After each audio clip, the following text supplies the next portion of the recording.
Olá novamente. Você deve lembrar na nossa última aula que nós falamos de porcentagem, certo? A gente está trabalhando todos esses números racionais na forma fracionária, decimal, inteira, também natural, para justamente a gente chegar hoje no que a gente vai trabalhar, que a gente vai falar de juros, certo? Mas antes disso, vamos imaginar uma seguinte situação. Você está verificando aqui, eu tenho bastante, aqui em Belém a gente chama de peteca. Em alguns estados, alguns outros lugares chamam de bola de gude. Outras localidades chamam de esferinhas, certo? Mas não importa, eu vou denominá-las como peteca. Então, é uma prática comum na infância, pelo menos até a minha infância, né? Mas eu ainda vejo muito por aí algumas crianças brincando. E, de repente, se eu tivesse essa vasilha aqui, cheia de petecas, e alguém falasse assim para mim, olha, me empresta essas petecas para eu brincar ali, me empresta para eu jogar. Então, qual é a primeira coisa que passa hoje em dia na nossa mente em relação à situação de comércio que a gente vive? Quanto tu me dá, né? Vai me dar quanto? Vai me pagar quanto?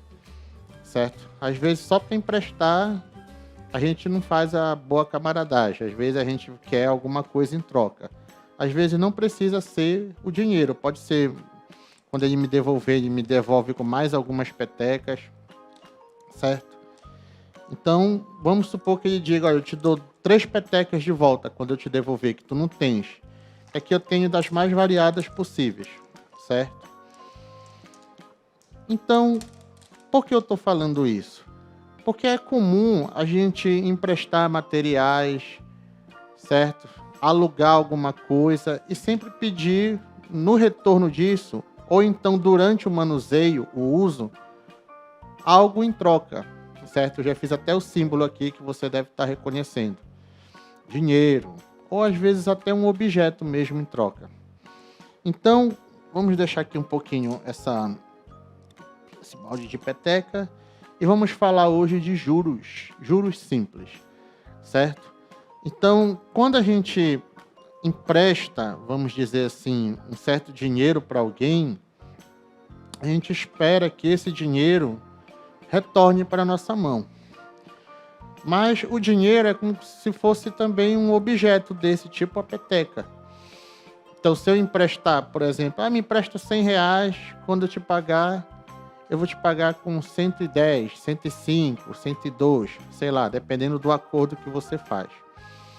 Então, esse acréscimo que você cobra, quando você empresta um dinheiro, a gente chama de juros, certo? E você já deve ter ouvido falar em alguma situação aí vivenciada por um banco, por uma credora, por uma empresa de crédito, por uma financiadora. Já deve ter ouvido falar isso. Ou então até mesmo nas lojas e comércios que a gente vai adquirir algum produto e geralmente a gente ouve falar, olha, tantas parcelas sem juros. Ou então se for dividido em tantos, os juros é bem baixo, é de tanto. Então a gente vai trabalhar hoje juros simples. Há outros tipos de juros? Mas hoje a gente vai trabalhar especificamente os juros simples. Acompanha comigo na tela, então, a habilidade da BNCC. Então, o que diz a habilidade da BNCC? Resolver e elaborar problemas envolvendo o cálculo de porcentagens, incluindo o uso de tecnologias digitais. Então, hoje a gente vai ver que é importante também trabalhar as tecnologias digitais. A calculadora é uma tecnologia digital, certo? Então, vamos ao nosso estudo, juros simples. Então, antes de tudo, vamos observar a seguinte situação. Vê se você consegue ler comigo aí na tela. Então, ele está comprando uma televisão, certo? Ele quer saber se vai haver o valor parcelado. Então, eu vou olhar o diálogo aqui para vocês. Esta TV e o último lançamento, vale R$1.200. Aí, como eu posso pagar? Você paga 50% de entrada e o restante em 3 vezes sem juros. 50% a gente já estudou, é metade, né? Metade de 1.200 é 600.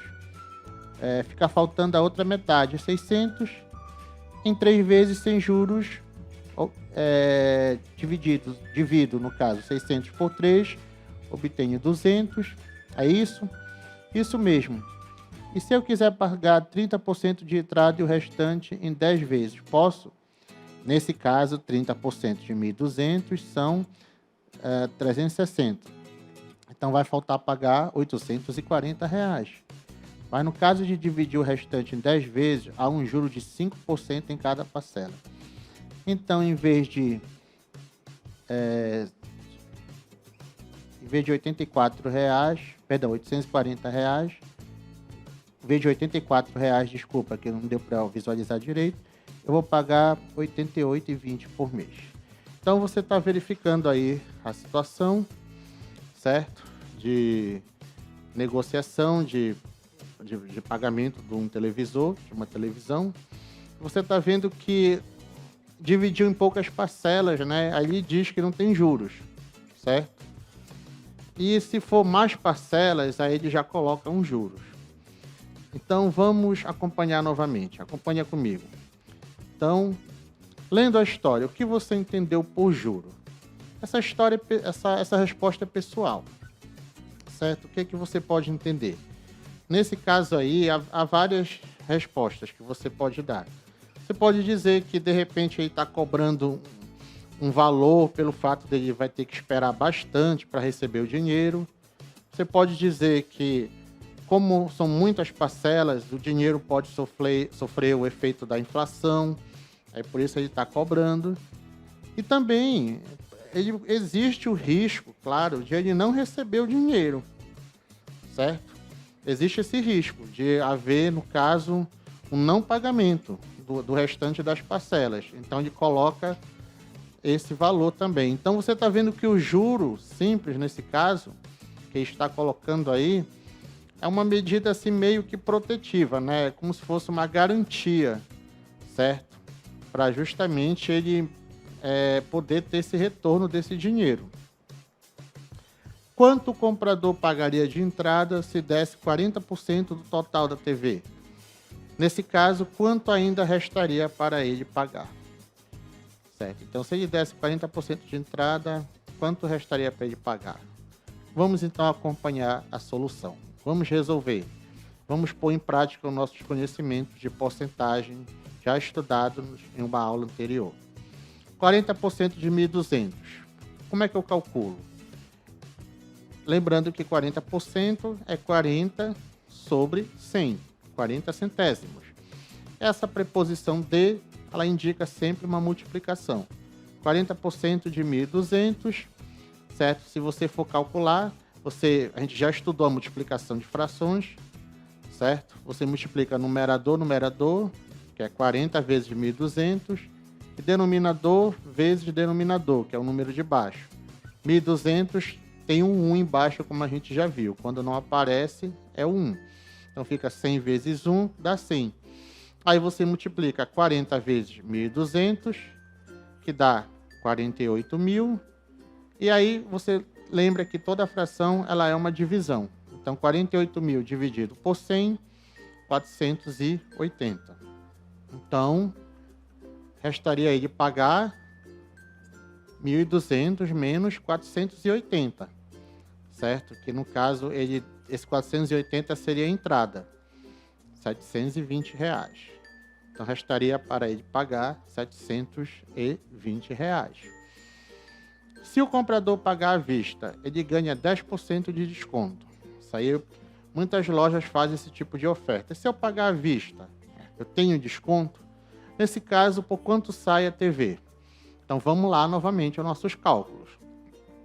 10% de 1.200, 10 sobre 100 vezes 1.200, vai ficar 10 vezes 1.200, que dá 12.000, 100 vezes o 1, que está embaixo de 1.200, 100.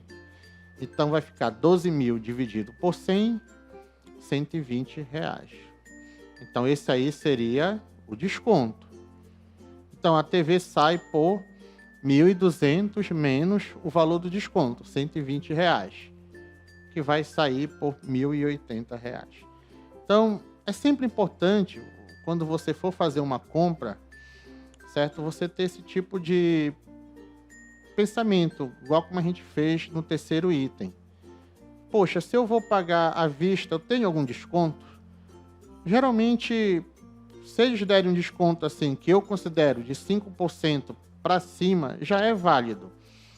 Porque se você pegar esse dinheiro e colocar numa aplicação de caderneta de poupança, ou até uma aplicação um pouquinho melhor, que rende mais, mas tem mais riscos, dificilmente ele vai render em 10, 8 meses, 5% ou 10%, né? Então, se ele te der um desconto de 10%, é melhor você pagar à vista, porque você sai meio que ganhando um dinheiro ainda, certo? Agora, se ele não der desconto, se ele falar, olha, não tem desconto, aí é melhor você pagar parcelado. Você vai perguntar por quê, né? Porque você pega o montante, joga numa caderneta de poupança ou numa outra aplicação e vai pagando aos poucos, e aquele que vai ficando lá, aquela quantia que vai ficando lá, ela vai rendendo alguma coisa, certo? Então, essa é uma dica interessante em termos de educação financeira. Sempre que você puder pedir um desconto, se for pagar à vista, se o desconto for significativo, acima de 5%, às vezes até de 1%, dependendo da situação, pode ser negócio também. Mas geralmente os descontos que eles dão é de 5%. Geralmente são as mesmas taxas, os mesmos encargos do crédito e de pagamento com cartão e outros meios, certo? Então fica essa dica aí para você de educação financeira. Voltando comigo na tela. Então, quando uma pessoa pede dinheiro emprestado a um banco, ela paga uma compensação pelo tempo que fica com a quantia emprestada. Às vezes, quando se compra uma mercadoria à prestação, paga-se um acréscimo pelo tempo correspondente ao número de prestações. Quando alguém aplica dinheiro em um banco, recebe uma compensação pelo tempo em que está emprestando a quantia ao banco. Essa compensação ou esse acréscimo a que estamos nos referindo se chama juro e corresponde sempre a uma porcentagem do valor do empréstimo ou da compra. Então, quando você empresta o seu dinheiro, por exemplo, para o banco, você coloca, em geral, numa caderneta de poupança, certo? Lá, o banco, ele pega o teu dinheiro e usa em outros investimentos do interesse dele. Pode ser também outras aplicações que vão render para o banco. E aí ele te repassa também uma parte desse valor. Geralmente é bem menor, certo? É um valor assim bem, vamos dizer assim, abaixo do que rende para eles, certo? Mas ele te repassa. Então isso que rende, a gente chama de juro, certo? Juro, pode falar juro simples, certo? E também quando você faz, geralmente, um financiamento, pagar parcelado, uma televisão, uma roupa, e você tem um número muito alto de parcelas, às vezes nem precisa ser alto. Então você já tem também um acréscimo por demorar a pagar essas parcelas, que a gente chama de juros. Existe, como a gente falou no início, o juro simples e o juro composto. O juro composto é o que a gente mais vê na realidade. Mas a gente, para entendimento, para efeitos de entendimento, vamos ficar nessa aula somente com juros simples, certo?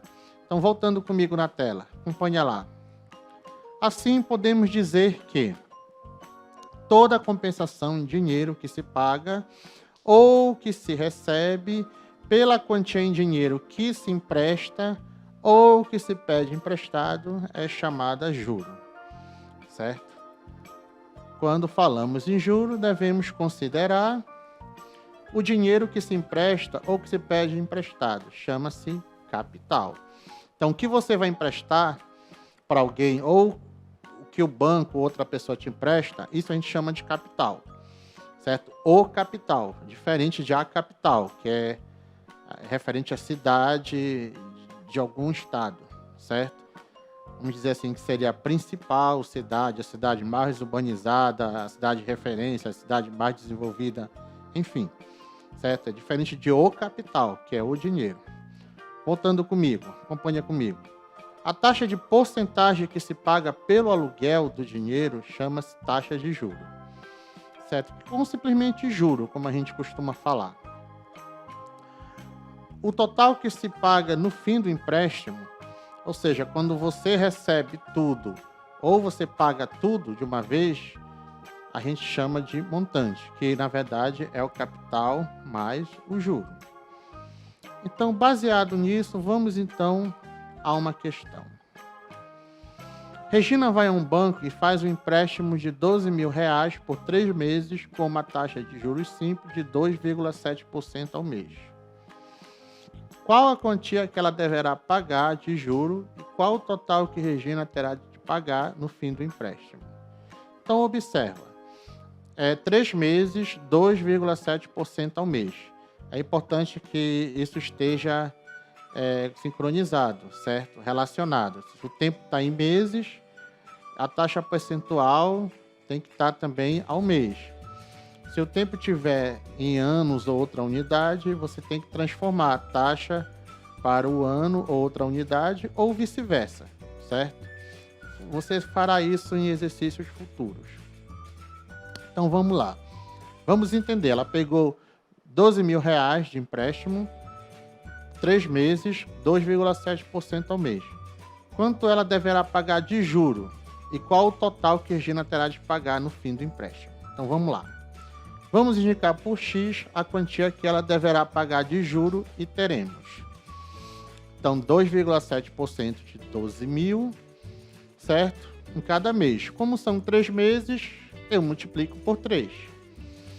Lembrando que 2,7% é 2,7 sobre 100, e transformando para número decimal, como a gente já viu numa aula passada, 0,027 vezes 12.000, vezes 3. Eu retirei o parêntese pela propriedade distributiva da multiplicação, que você estudou lá no 6º ano. Fazendo essa continha, nós temos 972, certo? Então, ela vai pagar de juros R$ 972. Então, ao todo, ela deverá pagar ao banco a quantia de 12.000 mais R$ 972. R$ 12.972, certo? Regina deverá pagar R$ 972 de juros e pagará no total R$ 12.972. Então, lembrando que esse R$ 12.972 é o montante, é o capital que ela pegou, 12.000, e mais os R$ 972 de juros. Vamos agora à segunda questão. Acompanha comigo na tela. Uma aplicação feita durante 2 anos a uma taxa de 12% ao ano rendeu R$ 1.800 de juros simples. Qual foi a quantia aplicada? Então você verifica que aqui ele não te pede os juros, ele já te deu o que rendeu. E uma taxa de 12% ao ano, mais ou menos 1% ao mês, né? É uma boa aplicação durante 2 anos. Certo? Então aqui a gente vai ter que fazer uns ajustes. Você observa que nós não falamos de nenhuma fórmula ainda. A partir do 9º ano, costuma-se trabalhar bastante com fórmula, mas fórmula para calcular os juros simples, certo? Aqui a gente ainda não falou nela. Então vamos lá, vamos resolver. Vamos inicialmente determinar quanto a aplicação rendeu de juro por ano. Então vamos verificar por ano, foram 2 anos, né? Então, se foram R$ 1.800 de juros simples durante 2 anos, então vamos verificar quanto rendeu em um ano. R$ 900, certo? Representando a quantia aplicada por X, ou seja, o capital, certo? Podemos escrever, então, 12% vezes o X, é como se eu tivesse escrito 12% de X é igual a 900, certo? Lembrando que 12% é a mesma coisa que 12 sobre 100. É muito importante a gente não esquecer como é que monta a porcentagem. Só que 12 sobre 100 eu também posso escrever como 0,12. transformando para número decimal, certo? E aí, no caso, você pode resolver da maneira que achar mais conveniente. Você pode dividir o 900 por 0,12, que a gente já viu isso num vídeo anterior, numa aula anterior, certo? Como dividir números decimais, certo? Você pode fazer isso daí. E aí, partir para a divisão, certo? Que dá 7.500. Então, nesse momento, você também pode fazer o uso, dependendo de como o seu professor trabalha lá na sala de aula, fazer o uso de uma calculadora, certo? Nesse caso aí, você já sabe como é que funciona, certo? A divisão de um número por um número decimal. Então, às vezes, num certo problema, perder tempo, não é perder, mas gastar tempo com uma divisão que pode levar mais tempo do que resolver a própria questão, não é necessário. Então, você, em algum momento, pode fazer um uso de uma tecnologia, de uma calculadora, certo? Pode fazer, inclusive, o uso do celular para resolver esse tipo de questão, mas isso tudo sendo orientado pelo seu professor, certo? Se ele permitir naquele momento, ele sabe a estratégia que ele está adotando pedagogicamente para que você atinja os objetivos que ele propõe no plano de aula.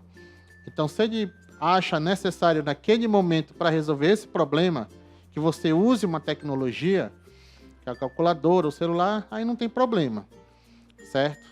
Porque não é o objetivo principal. Só que há certos momentos que você também tem que saber fazer a conta. Você sabe como funciona, mas se você não tiver de vez em quando praticando, você perde também o algoritmo, certo? De como é que faz. Ou seja, as tecnologias elas vêm ajudar em certos momentos, mas a gente não pode se prender somente a elas. Se você for fazer um concurso, um Enem, um vestibular, certo? Um processo seletivo, eles não vão permitir que vocês usem esses objetos eletrônicos. E aí? Então é por isso que não é bom a gente se acostumar com eles, certo? É importante que nós façamos uso dele moderado, sempre com a orientação do professor que está em sala, porque é ele que vai saber discernir, diferenciar quando é um momento para usar aquele artefato, vamos dizer assim, certo? Então é importante que você tenha isso em mente. Então nunca faça escondido. O professor não quer que use calculadora, e aí você vai lá e faz escondido. O professor não quer que use celular, e você vai lá e faz escondido. Não. Se você tiver, assim, em algum momento, alguma dúvida, você pode falar, professor, pode usar a calculadora, pode usar o celular, e aí, dependendo dos objetivos que ele está colocando para aquela aula, ele vai dizer sim, pode, ou então não, nesse momento não, certo? Então, é importante também a gente ter isso em mente. Então, voltando comigo na tela, antes da gente finalizar, a quantia aplicada foi R$ 7.500. Então, esses R$ 7.500 foi o capital que ele aplicou, certo? Que rendeu R$ 1.800 e durante 2 anos, há uma taxa de 12% ao ano, que se você for verificar em meses, dá mais ou menos 1% ao mês. É uma boa aplicação, certo? Então, você, já com esses conhecimentos de porcentagem, juros simples, e de educação financeira, que você pode estar trabalhando também, pode estar estudando, pode estar vivenciando, é importante você já, desde então, já começar a pensar num possível investimento, numa possível aplicação, certo? Não precisa ter muito dinheiro, certo? Tem aplicações aí que você começa com 20, 30 reais e, mas não vai render muita coisa. Bom, mas pelo menos você já vai vendo como é que funciona. E tendo aquela, vamos dizer, educação financeira desde cedo é muito bom. Porque a gente vive, certo, rodeado do comércio, do capitalismo. É impossível fugir disso, certo? Pelo menos não na nossa sociedade, no nosso modo econômico de hoje em dia, certo? Então, já é importante desde cedo, desde agora, você estando no 8º, 9º ano, você já ter essa ideia de investimento. Poxa, onde é que eu posso investir o pouquinho que eu tenho? É mais seguro eu colocar dentro do porquinho, lá do cofre, eu não recomendo. Você vai perguntar por quê, né? Porque existe a inflação. Certo? Se você colocar todo dia R$ 1 para daqui a 5 anos ver quanto é que dá, se você fizesse isso até numa caderneta de poupança que rende pouco, certo? Rende menos ainda do que outras aplicações, ela vai render alguma coisa e teu dinheiro não vai ficar tão desvalorizado assim. Se você só guardar no cofre, como se mostra algumas imagens antigas, né? E tem algumas pessoas que ainda fazem isso, o dinheiro está lá, mas ele não está sendo valorizado, não está tendo nenhum tipo de acréscimo, nenhum tipo de juros em cima. E aí o que acontece? A inflação arrocha ele. Então R$ 100 hoje não vai ser a mesma coisa que R$ 100 daqui a 6 meses. Certo? Por isso que é importante a gente não guardar o nosso dinheiro em cofre. Certo? É importante você, às vezes, ter uma reserva dentro da sua casa para você comprar alguma coisa. Mas se você pensa em poupar, já fica essa dica para você. Não mantenha seu dinheiro dentro do cofre, dentro dos porquinhos, como a gente dizia antigamente, porque a inflação, ela desvaloriza o seu dinheiro que está sendo guardado, certo? Então, nesse momento, para finalizar a aula, eu já deixo como tarefa isso para você, que você já procure saber, desde cedo, qual seria o melhor investimento, se é a poupança, nós temos o Tesouro Selic, nós temos o CDI, temos vários outros tipos de investimento. Temos a Bolsa de Valores, que é geralmente bem procurada também. É importante saber que o investimento assim, mais conservador seria a caderneta de poupança. Que outros investimentos eles te devolvem mais de juros, vamos dizer assim. Mas o risco é maior, pode ter perdas significativas aí. É como se você estivesse jogando, certo? Mas no bom sentido, claro. Não atribuindo a nenhum jogo de azar. Certo? Então, quanto maior o risco de você guardar um dinheiro e haver perdas, melhor pode ser o retorno quando você ganha em forma de rentabilidade, de forma de juros. Certo? Então, as nossas referências para você, novamente, que a gente vem utilizando até o presente momento. Certo? E desde já a gente agradece mais uma vez. A gente finaliza a aula de hoje com essa tarefa, que você possa já ter, se você já não estudou, né, no 7º, no 6º ano, que você já possa procurar qual é o melhor investimento para uma mesada que você tem aí, nem que seja de R$ 20, R$ 30, certo? Então deixa essa tarefa para você. E aí você vai ver que vai se falar muito em juros, porcentagem. Aí você aprofunda tudo o que a gente falou. Então vejo você na próxima aula. Bons estudos, até a próxima.